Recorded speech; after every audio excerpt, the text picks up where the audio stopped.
The following podcast is going to contain spoilers, along with me, just a regular guy, talking about all the things I love, such as comics, movies, television, music, and books. So yeah, proceed at your own risk.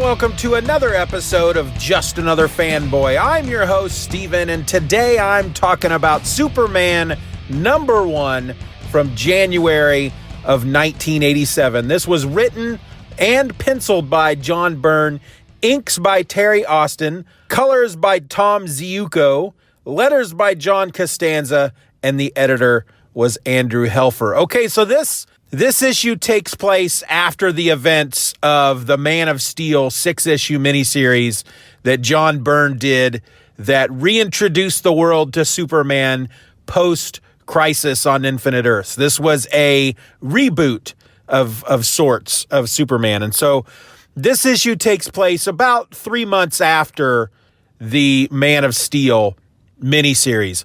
Clark found out at the end of the miniseries that he was an alien from outer space, and he's been dealing with that. His father showed him the rocket ship, and then the rocket ship that he comes to Earth in, but then the rocket ship is stolen, and so Superman has been trying to find out where that is, and that leads us into the beginning of this issue where he finds this. It's like a building. It's like a small just industrial type building out in the middle of nowhere.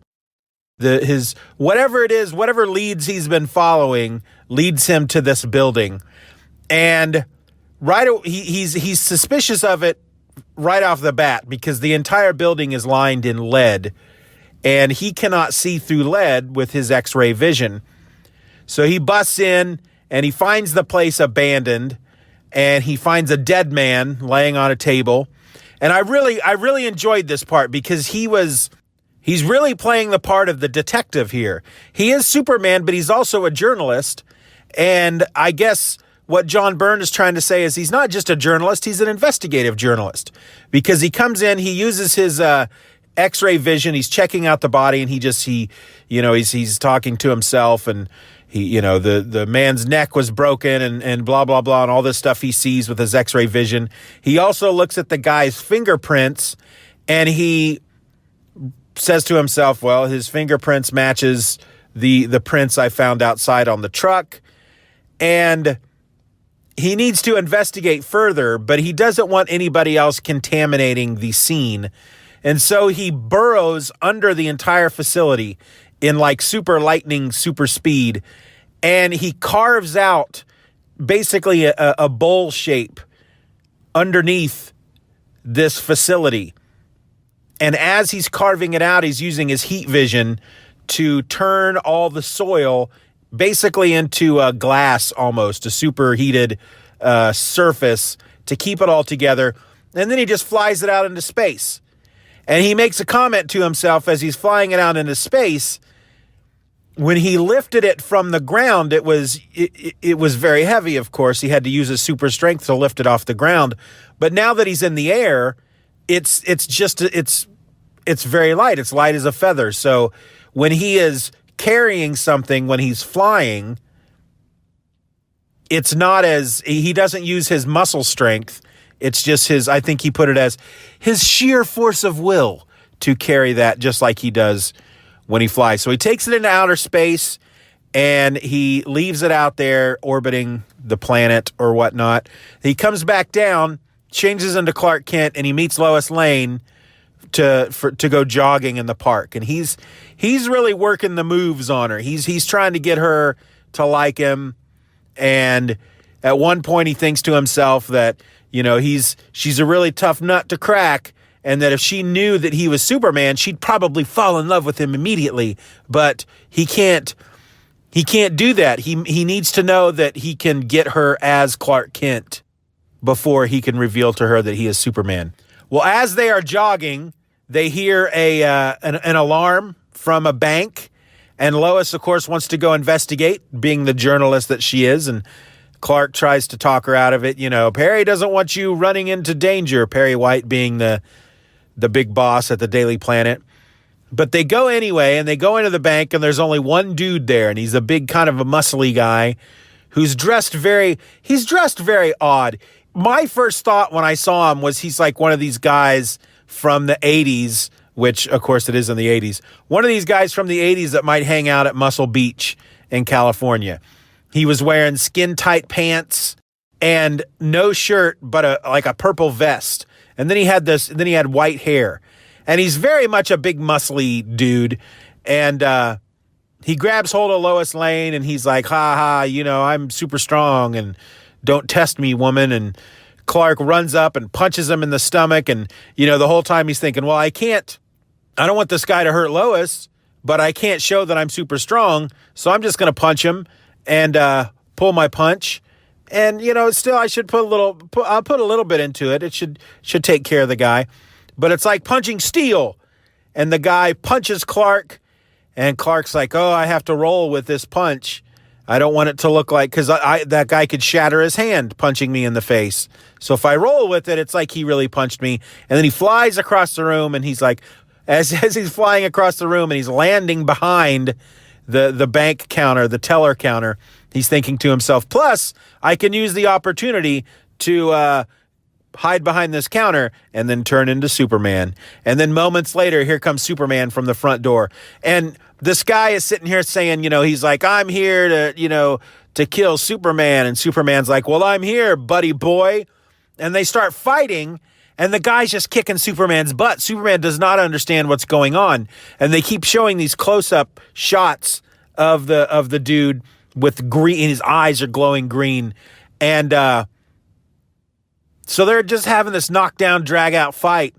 And Superman keeps thinking to himself that it's like he's growing weaker. Not only is this guy super strong, it's like Superman himself is growing weaker as they're fighting. And yet Superman's not giving up. He just keeps fighting. He's like crawling across the floor to him, and he's pulling himself up, and he's just he's really struggling just to keep himself on his feet. But he's just not giving up. That's the one thing I really like about Superman, or the way when Superman's written correctly. It's kind of like Captain America. I can do this all day. And Superman is he's not going to give up. He's going to fight until he is dead. That's the way Superman should be. He is going to fight, because here's the thing. If there's a guy willing to just kill Superman for no good reason, Superman can't let this guy free. Who else is he going to hurt? So Superman has that, I can't walk away from this. I can't run away because he's beating me up, because he may go out and hurt somebody else, and then that's going to be my fault. Maybe I could have stopped him. And so they keep fighting. And at one point, Superman's like, why? Why are you doing this? Why do you want to kill me? I don't even know you, man. What did I do to you? What's the deal here, man? What's your glitch? What's your damage? And the guy just basically doesn't tell him anything. But we start getting a series of flashbacks. And we learn that this facility that Superman had visited earlier in the book and then put out into outer space, this guy was, quote unquote, created in this facility. Something happened to him. His body had died. His brain was transferred into what we discover is a robot body, and he is powered by kryptonite. This is the first post-crisis appearance of Metallo. Metallo is a big robot metal dude with a human brain, and he's got a kryptonite heart. And that's why Superman is becoming weak, is because this guy's got a kryptonite heart. Superman doesn't really know about kryptonite. And somehow this guy who created Metallo, we find out that he has, I guess he's been trying to find proof of existence of life in outer space, and he discovers Clark's rocket ship falling to the earth, and he tracks it, and he has been spying on Clark and his family. He's just been this weird stalker dude, and he's the one that stole the ship. He discovered kryptonite, and he knows that Superman is an alien from outer space, and that scares him. And he thinks because Superman's an alien, he's superpowered, he's going to take over the world at some point. And so he creates Metallo to kill him. Well, Metallo, after he's created and the guy tells him this, that he's going to kill Superman, the guy's like, you know what? You're freaking crazy. I really have no reason to kill Superman, but you know what? I'm going to kill you. And so he breaks his neck. But then he decides after he's gone, after he leaves the guy, he's like, you know what? I think I will kill Superman because I'm obviously a superpowered dude. I can do whatever I want, and I am going to take over the world. I am going to become rich and famous, and I'm going to make everybody do my bidding. But the way I start that, the way I show everybody that I mean business, is that I kill Superman first. Well, as they're fighting, as all of this is unfolding, TV stations show up, and this is broadcast on the news, and the guy is telling Superman that he knows he's an alien. So that gets broadcast out there. Everybody knows, or at least Lex Luthor finds out. And Lex is pissed because it looks like this guy's going to kill Superman. And he's like, no way, I'm the one who's going to kill Superman. If Superman is going to die, but it's going to be by my hand, and I cannot allow this to happen. So Superman and Metallo, they're still fighting, and the building collapses around them. Metallo comes out of the rubble. Most of his skin now has been destroyed. It's been peeled off of his body. He's just this robot skeleton, and he's like, "Ha ha! I am the victor!" And he pulls Superman out of the rubble. But Superman, he's on his last legs. He's about dead practically. He's dead man walking, but he is still fighting. And Metallo opens up his chest cavity to reveal the kryptonite heart, and Superman's about to buy it. He's about to buy the farm when suddenly a shadow appears over them, and then Metallo is gone. Now, we don't know what happened. We, of course, will learn that probably in the next issue. But it's the theory at this point, and I'm pretty sure I'm right. I mean, I know I'm right.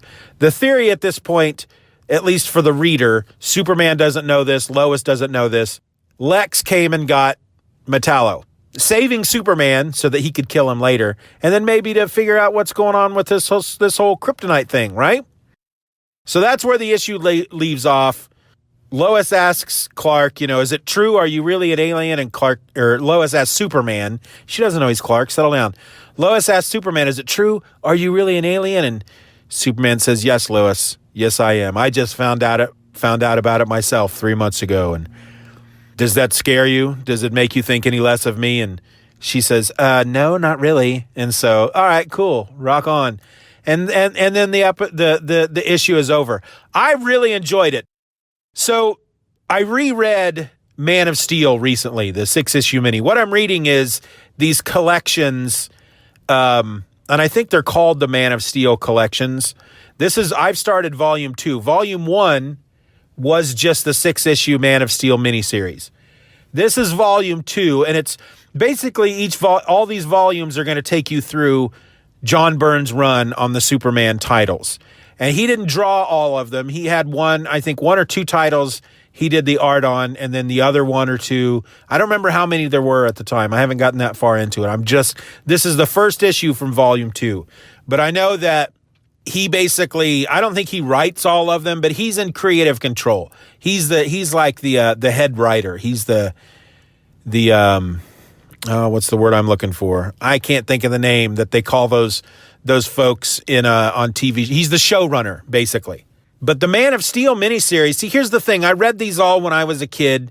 So, when I say kid, I was probably a freshman maybe when these started coming out. And just remembered loving them, to have really nostalgic, big heart feelings about all these stories. But then when I reread Man of Steel, it ended, and I thought, really? That's it? Because it was really good. Issues 1, 2, 3, 4, and 5 were really good. And then issue 6 was just weird. It was dumb. And I didn't enjoy it at all. And I thought, man, you just can't go. You just really cannot go home again because this was not good. In the end, it was not good. But I decided to continue with the series because I'd already bought volume 2.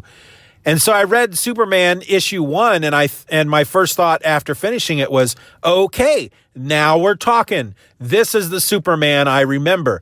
Because again, he was investigating, he was smart, he was confident, he wouldn't give up, and it's just the Superman that I remember growing up with and just loving, and I really enjoyed the issue. I'm glad that I bought volume 2. I was kind of worried after I finished volume 1 I made a mistake here, but I'm glad that I bought volume 2, and I'm looking forward to I'm going to keep reading it, and I'm going to keep talking about the issues here. So maybe every week or two I'll move on to the next issue, and we will explore Superman together. John Byrne's Superman. But until that happens, this is the end of your episode.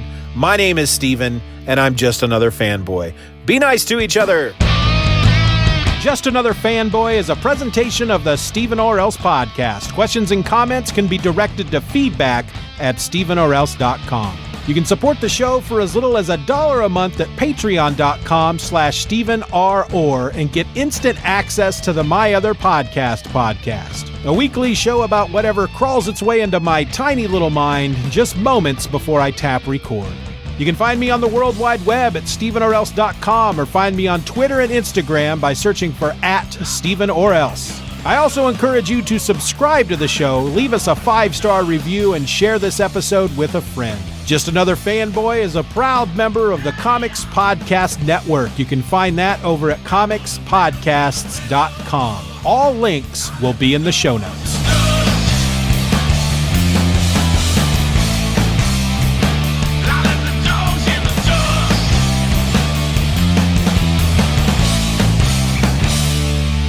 Bye-bye, Daddy. Bye-bye, Daddy.